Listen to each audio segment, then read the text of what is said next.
Wassalatu wassalamu ala rasulillah wa ala alihi wa sahbihi wa man wala. Amma ba'd. Donc cette année, comme l'a dit le frère, on est sur une thématique des chemins de la foi. Et mon exemple ici, c'est d'être un petit peu une sorte d'ambassadeur de l'islam, dans le sens où je n'étais pas musulman auparavant, et j'ai embrassé la foi musulmane sur le tard. Contrairement à beaucoup d'entre vous, j'imagine. Le but de mon intervention, ce n'est pas de parler de moi, en fait, mais il s'agit plutôt de parler de ma découverte de la foi musulmane, alors que rien ne m'y prédestinait au final.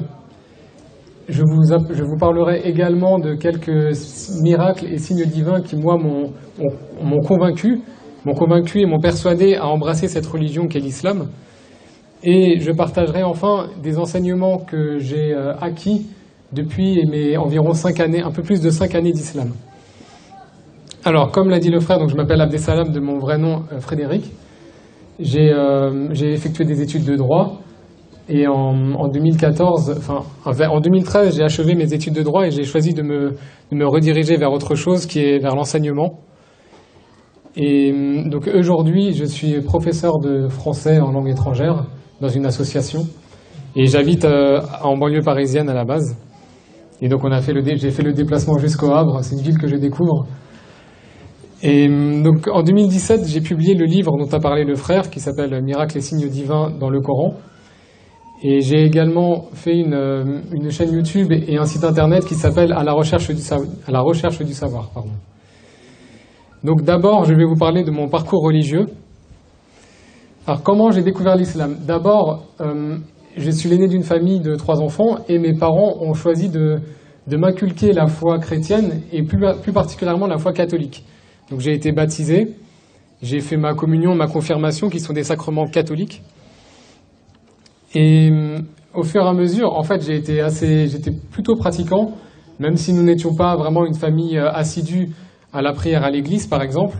Mais de temps en temps, on se rendait à l'église le dimanche. Mais au fur et à mesure du temps, et avec les études, et surtout avec l'air ambiant, j'ai été un petit peu détaché de la religion, notamment de la religion chrétienne. Et je suis devenu plutôt déiste, dans ce sens que je croyais en l'existence d'un Dieu, mais j'étais pas vraiment pratiquant.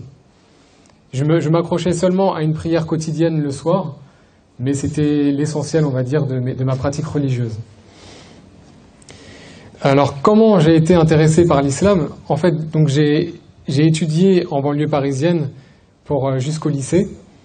Et j'avais des amis qui étaient musulmans à la base, mais paradoxalement, ce ne sont pas mes amis qui m'ont poussé à m'intéresser à cette foi. En fait, ça m'était indifférent. La religion musulmane m'était plutôt indifférente, ça ne m'intéressait pas réellement. J'avais pas d'animosité par rapport à cette religion. Donc, j'étais ni pour ni contre. On peut penser aujourd'hui que les gens ont un avis, par exemple les Français, on peut penser qu'ils ont un avis déjà prédéterminé sur l'islam. Soit on apprécie, soit on n'apprécie pas. Mais il faut aussi savoir que beaucoup sont neutres, tout simplement parce qu'ils ne s'y intéressent pas. Je pense par exemple à mon frère qui, lui, n'a pas d'avis ni pour ni contre. Il s'y intéresse tout simplement pas. On va dire que c'était plutôt mon cas. Et vis-à-vis des femmes voilées, par exemple, j'avais aucun ressentiment, j'avais aucune animosité envers elles. C'était pas dans mes préoccupations. Et donc ça s'adresse aux femmes voilées plus particulièrement. Il ne faut pas s'imaginer que derrière chaque non-musulman, il y a forcément une personne qui n'apprécie pas ce que vous portez sur la tête. Il y en a qui ont plutôt un regard positif ou d'autres qui ont un regard neutre. Donc, parallèlement à ça, même si j'étais pas grand pratiquant, tout ce qui tenait à l'au-delà et aux expériences, à ceux qui avaient vécu des expériences de mort imminente, tout ça, ça m'intéressait. Il y a des personnes qui, par exemple, tombent dans le coma ou même décèdent, et elles reviennent à la vie peu de temps après. Et elles racontent qu'elles ont vu une grande lumière, et comme si elles étaient happées par un tunnel. Et ça, justement, c'est des expériences qui reviennent, et ça m'intriguait pendant longtemps. Mais pour autant, j'étais pas vraiment intéressé par tout ça. C'est seulement quand j'ai terminé mes études en 2013, où j'ai eu mon diplôme, que j'ai eu le temps enfin de me consacrer à mes recherches. Et là, je suis tombé sur des vidéos sur YouTube concernant l'histoire des musulmans et notamment des conquêtes islamiques avec les empires omeyyades et abbassides. Et ça a été une porte d'entrée vers l'islam. Et donc du coup, je me suis intéressé d'abord à l'histoire des musulmans et de l'islam, puis de fil en aiguille à l'histoire des compagnons et du prophète, alayhi salatu wassalam. C'est comme ça que, petit à petit, Allah m'a montré la voie vers l'islam. Ça s'est fait très progressivement. Et donc j'ai parlé de mon intérêt à l'islam à une amie du lycée particulièrement, et elle a saisi l'occasion pour m'offrir un mushaf, donc un exemplaire du Coran, avec une biographie du prophète, alayhi salatu wassalam, écrite par Étienne Dinet. C'est comme ça que j'ai pu apprendre davantage sur cette religion. Et puis, peu après, c'était la découverte du livre de Maurice Bucaille qui s'appelle La Bible, le Coran et la science. Ça a également été un livre fondateur parce qu'il m'a permis de voir que le Coran était dans la droite ligne des religions abrahamiques et qu'en fait, c'était une sorte de correction des erreurs qui avaient été faites auparavant. Avant l'âge de 23-24 ans, je ne savais même pas que Jésus était un prophète parmi les musulmans. Et ça, il y a beaucoup de personnes comme ça. Beaucoup de personnes qui connaissent vraiment très très peu de choses pour l'islam, par rapport à l'islam. Et donc moi je l'ai appris seulement sur le tard. Donc de fil en aiguille, j'ai encore creusé mes recherches. Je suis tombé sur des vidéos de prêcheurs américains comme Nouman Ali Khan et Youssouf Estes et Ahmed Didat également. Et c'est le côté miraculeux du Coran qui a retenu toute mon attention. Étant donné que j'aime bien le côté littéraire, je suis assez littéraire de base, moi, ce qui m'a touché, c'était le fait que le Coran soit un livre vraiment parfait du point de vue littéraire, à la fois sur le fond comme sur la forme. Et donc, de fil en aiguille, donc, en m'instruisant encore davantage, je sentais cette foi qui montait en moi, et en réalité, c'était malgré moi en fait. Et de petit à petit, je commençais à m'initier aux pratiques musulmanes, et je commençais à faire la prière telle que le faisaient les musulmans. Je me suis informé, j'ai commencé à apprendre la sourate al-Fatiha, mais pour autant, je n'étais pas musulman. Donc on a tous un cheminement. En fait, j'étais convaincu dans mon cœur, on va dire en décembre-janvier, à l'époque, et je me suis converti seulement 3-4 mois plus tard. Et c'est seulement sous les conseils d'un frère qui m'a parlé, il m'a dit « Comment ça se fait que toi tu connais autant sur l'islam et pourquoi tu ne te convertis pas? Pourquoi tu ne deviens pas musulman ?» Et donc, moi dans ma tête, je me disais bon, « j'ai le temps, je ferai ça plus tard. C'est pas forcément une priorité. » Et il m'a dit « On se trouve toujours des excuses, Shaitan nous fait toujours nous fait procrastiner, nous fait dire « Ne deviens pas musulman maintenant. » Et après, je me suis dit « Oui, c'est vrai, mais bon, c'est pas aujourd'hui, je ferai ça un autre jour, aujourd'hui je suis fatigué. » Et en fait, c'est là, il m'a dit, mais parfois on peut se dire, c'est pas le bon jour, je suis fatigué, et d'autres excuses. Et en fait, il venait de répondre à l'excuse que je m'étais faite dans ma tête. Et pour moi, ça, c'était un signe. Ce qui fait que j'ai accepté, en fait, ce qu'il m'a dit, de me convertir sur le champ. Et c'est là où j'ai fait la shahada en 2014, donc c'était lors du RAMF au Bourget. Voilà. Au départ, j'avais pas du tout l'intention de le faire, mais après, je me suis dit, autant le faire maintenant. Comme ça, si jamais je sors de la réunion, du rassemblement, si je me fais renverser, au moins je serai mort musulman. Donc c'est comme ça que j'ai fait la shahada en avril 2014. Alhamdulillah. En fait, ce qui était important à mes yeux, c'est que Allah a montré tous les signes devant moi et j'avais pas d'autre choix que d'accepter. Soit j'acceptais, soit je rejetais. Et on peut voir dans la sira, on a eu des exemples comme ça, comme avec Al-Walid ibn al-Mughira, où il avait les signes. Il a entendu le Coran que ça venait pas c'était pas un magicien, c'était pas un poète. Et alors, il a réfléchi, et c'est là où il a dit, non, c'est la parole une parole divine, il n'a pas voulu se soumettre à ça. Et moi, j'ai fait le choix inverse, j'ai choisi de me soumettre. Et pourquoi, donc là on va arriver au raisonnement du pourquoi j'ai choisi d'écrire le livre, donc le livre sur les miracles et signes divins du Coran. En fait, c'est parce que comme tout musulman, j'ai subi des épreuves. Au début, ça allait bien, et petit à petit, je commençais à avoir des difficultés, notamment j'étais touché sur ma foi. Et je commençais à douter. Je me disais, est-ce que c'est bien la bonne voie que j'ai empruntée? Et moi, le moyen qui me rassurait, c'était de contempler à quel point le Coran était un livre parfait. Et donc pour ça, j'ai commencé à lister de mon côté, j'ai ouvert un document Word et j'ai listé les points qui me montraient pourquoi le Coran n'avait pas pu être fait par des hommes. Et donc je vais vous dire brièvement certains des points qui m'ont marqué. Sans doute certains connaissent déjà ces miracles. Enfin, on appelle ça donc c'est des miracles ou des signes divins. Je préfère appeler ça des signes divins parce qu'en fait c'est un ensemble d'indices qui nous montrent que le Coran n'a pas pu être fait par un homme. Et donc un des signes divins, par exemple, c'est dans la sourate 2, la sourate Al-Baqarah, où on voit dans le verset 143, Allah qui dit qu'il a fait de nous une communauté du juste milieu, ummatan wasatan. Et en fait, cette communauté du juste milieu apparaît pile au milieu de la sourate, puisque c'est dans le verset 143 sur 286. Et en fait, ce qui est intéressant ici, c'est que Allah dit ummatan wasatan, mais il aurait pu dire autre chose. Il aurait pu dire khayrun ummah, par exemple, la meilleure communauté. Mais là, c'est le mot wasatan qui dénote clairement l'idée du milieu. On a aussi sur Isa et Adam, qui eux n'ont pas eu de père. En fait, ils ont été créés par Allah subhanahu wa ta'ala sans père. Et en fait, on note de façon intéressante que les deux, Isa et Adam, sont évoqués 25 fois exactement dans le Coran. Et j'ai vraiment calculé ça, j'ai marqué ça sous forme de tableau, et on le voit clairement, c'est 25 fois. Et on voit qu'il y a eu un seul verset où Adam et Isa sont cités ensemble, c'est dans la sourate 3. C'est le seul verset du Coran où ils sont cités ensemble.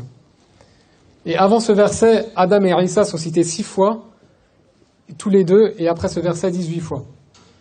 On voit également que la 19e apparition de Adam et Isa, c'est dans la 19e sourate, la sourate Maryam. Un autre point intéressant, j'ai vu que la sourate de l'abeille, c'est la 16e sourate, et l'abeille a 16 paires de chromosomes. C'est un petit détail intéressant. Également, le prophète Isa, alayhi salam, quand il s'adresse aux Israélites, Isa, donc Jésus, va dire « Ya bani Israël ».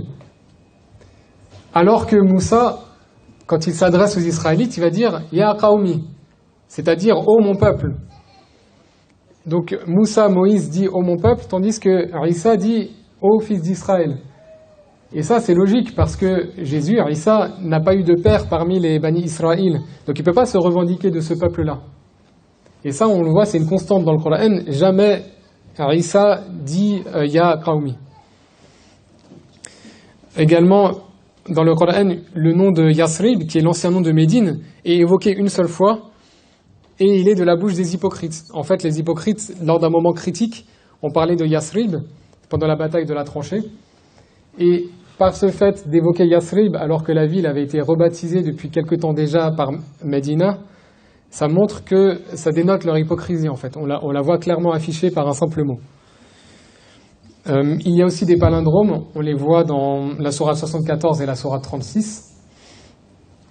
Également, dans la sourate Youssouf, on voit qu'il y a un monarque qui est abordé, qui est évoqué dans cette sourate, c'est le roi El-Melik. Et en fait, pourquoi on évoque le roi à l'époque de Youssouf alors qu'on est en Égypte? On aurait pu penser qu'il s'agit de Pharaon, d'un pharaon.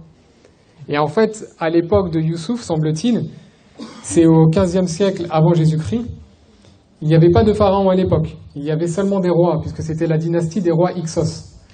Et cela explique pourquoi on voit le terme Malik dans la sourate Youssouf et non pas le terme Pharaon. Alors que Pharaon est un des hommes les plus évoqués dans le Coran, puisqu'on le lit à peu près 80 fois. Et ça, c'est parmi certains signes que j'ai pu lister dans mon ouvrage. Alors maintenant, je voulais vous partager certains des enseignements que j'ai pu acquérir depuis ces années d'islam, et je voulais vous les partager. D'abord, un des premiers bienfaits, un des premiers apports que j'ai eu, un des premiers enseignements, c'est la chance et la bénédiction d'être musulman. Je pense que beaucoup ne se rendent pas compte de ça, notamment parce qu'ils ont grandi dans cette foi. Mais moi, je peux vous dire qu'en tant qu'ancien chrétien, ceux qui n'ont pas cette foi, ceux qui ne connaissent pas cette douceur de la foi, ne peuvent pas vraiment comprendre le but de leur existence, le sens de celle-ci. Parce qu'en fait, on vit tous des difficultés, on vit tous des problèmes, mais si on n'a pas cette direction, si on ne comprend pas qu'en fait, derrière, il y a un objectif, il y a un but final, et que ces épreuves ont un sens, c'est notamment pour nous purifier et aussi pour nous apprendre certaines sagesses, on ne comprend pas trop ce qui nous arrive. Et moi, quand je n'étais pas encore musulman, j'avais une petite période de dépression parce que justement, je vivais et je faisais des activités, mais j'avais l'impression d'être comme un hamster dans une roue et je ne comprenais pas vers où je me dirigeais. Et il y a beaucoup de personnes comme ça qui n'ont pas de réel but dans leur existence et qui tournent, qui s'activent sans cesse, sans savoir vraiment où ils vont. Et ils ont une façade de joie, alors qu'en fait, à l'intérieur d'eux, il y a beaucoup de souffrance. Ensuite, autre chose, c'est d'être toujours à la recherche du savoir, toujours à essayer d'apprendre davantage. Personnellement, si j'avais pas fait ces efforts d'apprendre, j'aurais pas pu, ou j'aurais pu difficilement aboutir à l'islam. Ça a été vraiment au prix de longues heures de travail et de lecture que j'ai pu déboucher sur la foi musulmane. Et bien sûr par la permission et la grâce d'Allah subhanahu wa ta'ala. Ensuite, le travail. Le travail, pour moi, c'est une pierre angulaire de ma vie et je suis quelqu'un de base qui aime bien travailler et je pense que plus on fait d'efforts, plus ça apporte des résultats. Et il faut avoir conscience qu'on n'a pas forcément besoin d'avoir des objectifs bien précis dès le départ pour avoir des résultats. On peut, par exemple, le livre que j'ai fait, c'était pas, comment dire, je l'avais pas planifié. Ça s'est fait au fur et à mesure du temps et à la fin, c'est devenu un livre. Ensuite, il faut accepter les baisses de foi, les baisses d'iman. Ça, c'est des choses qui arrivent dans la foi, qui arrivent quand on est musulman. Mais il faut travailler dessus. Il faut pas culpabiliser. Il faut éviter de trop culpabiliser par rapport à ça. Et aussi ne pas trop s'auto-flageller. Parce que dans la communauté musulmane, il y a beaucoup de souffrance et parfois on l'alimente soi-même. On doit par contre faire les efforts pour essayer justement de raffermir notre foi. Et ça peut passer par différents biais. Ça peut passer par les bonnes actions ou ça peut passer par les lectures. Chacun doit voir comment faire pour approfondir son iman. Ensuite, soyez patient envers les non-musulmans. C'est dans ce sens où il faut être tolérant et ne jamais désespérer. Et par exemple, moi-même, même si j'étais touché par le message de l'islam, il m'a fallu plus de 6 mois pour me convertir. Et donc, c'est vraiment quand Allah ouvre les portes qu'on peut espérer que la personne devienne musulmane. Il faut vraiment faire preuve de beaucoup de patience. Ensuite, la sincérité. Vraiment, c'est important d'être sincère vis-à-vis d'Allah. Et après, Allah offre son soutien et son aide en toutes circonstances. Et aussi voyez certains, si vous avez des proches qui ne sont pas musulmans, voyez ça aussi comme un fruit qui mûrit.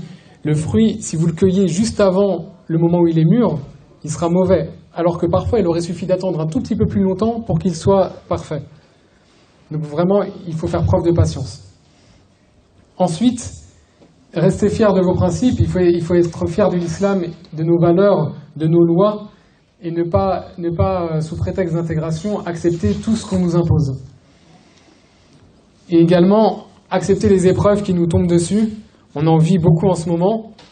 Je pense particulièrement à ce qui s'est passé hier. Et donc il faut savoir qu'en tant que musulman, on sera éprouvé par rapport à notre foi. Ça, c'est une constante. Allah éprouve ses serviteurs sincères. Maintenant, il faut s'accrocher et essayer de lutter au maximum pour être fort et également pour contrecarrer ces attaques. Et faites confiance en toutes circonstances à Allah subhanahu wa ta'ala parce qu'il aide les musulmans pieux qui font des efforts vers lui. Et je pense qu'en tant que musulman, on doit faire un effort plus grand pour être conscient de la rahma de Allah subhanahu wa ta'ala qui nous aime et qui veut notre bien. Parce qu'on insiste souvent trop sur l'aspect punitif de la punition, de l'enfer, de Jahannam, alors qu'en fait, on a aussi tout l'espoir et toute la miséricorde d'Allah qu'on oublie parfois. Et donc, aussi avoir une bonne niya dans tout ce qu'on fait, parce qu'il faut avoir en tête que nos actes ne valent que par l'intention. Donc, essayons de faire le maximum pour Allah subhanahu wa ta'ala. Voilà, faisons tous les efforts et les causes pour être de bons musulmans, et faisons confiance surtout à notre Créateur. Et voilà, mon temps est terminé. Donc merci de m'avoir écouté. Pour information, donc je vous rappelle le titre de mon livre, c'est Miracles et signes divins dans le Coran. Normalement, je crois que je pourrais dédicacer certains livres pour ceux qui le souhaitent. Et si vous souhaitez m'adresser quelques questions, n'hésitez pas. En tout cas, barakallahu fikoum, merci de m'avoir écouté. Et aussi, j'aimerais qu'on ait une pensée pour nos frères et sœurs qui souffrent à travers le monde, pour les Rohingyas, les Ouïghours, les Syriens, les Cachemiris, les Afghans et Centrafricains, entre autres. Ayons une pensée pour eux dans nos adarias, dans toutes nos invocations. Il faut vraiment qu'on ne les oublie pas, parce qu'on est souvent pris par nos préoccupations du quotidien. Donc, qu'Allah nous guide et nous fasse mourir entièrement soumis à lui. Salam alaikum wa rahmatullahi wa barakatuh.